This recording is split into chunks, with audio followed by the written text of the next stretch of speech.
Period कम आ रहा है और इर्रेगुलर है, वेट गेन हो रहा है, चेहरे पर बाल आ रहे हैं और चेहरे पर एक्ने है, तो ये पीसीओडी के सिम्टम्स हो सकते हैं। इसलिए इसके लिए एक अल्ट्रासाउंड कराएं और नीचे दिए हुए नंबर पर रिपोर्ट्स को आप शेयर करें, जिससे कि हम आगे इसको डिस्कस कर सकते हैं। चलिए जानते हैं पीसीओडी क्या होता है। पॉलीसिस्टिक ओवेरियन डिजीज, ये एक ओवेरियन डिसफंक्शन है जिसमें कि हार्मोनल इम्बैलेंस होता है।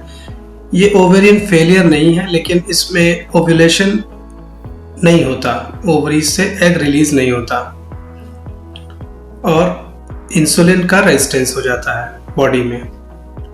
और इस हार्मोनल इम्बैलेंस की वजह से ये जो भी सिम्टम्स आते हैं वो हार्मोनल इम्बैलेंस की वजह से आते हैं।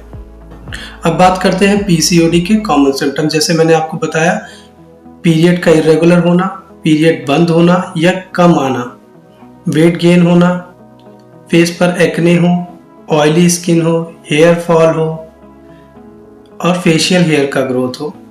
इसके साथ साथ एक्जिला पर और गर्दन के पीछे डार्क पिगमेंटेशन अगर है, तो ये सारे सिम्टम्स पीसीओडी के होते हैं। ज़रूरी नहीं कि किसी एक पेशेंट में सारे सिम्टम्स हों।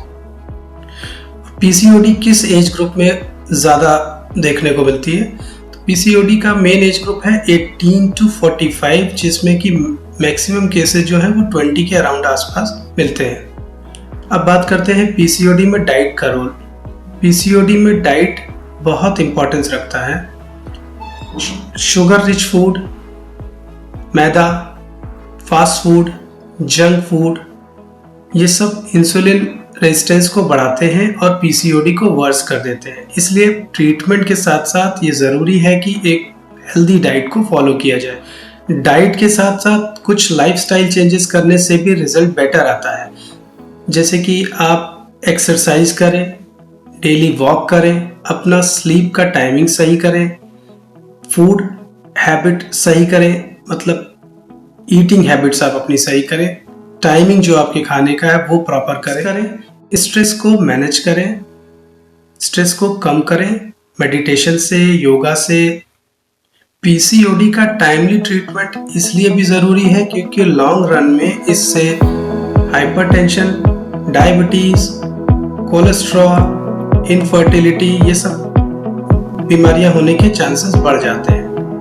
अब बात करते हैं होम्योपैथी का पीसीओडी में रोल। होम्योपैथी में ट्रीटमेंट इंडिविजुअलाइज्ड होता है, हार्मोन्स को सप्रेस नहीं किया जाता। होम्योपैथी रूट कॉज पर काम करती है और हार्मोनल इम्बैलेंस को नॉर्मलाइज करती है।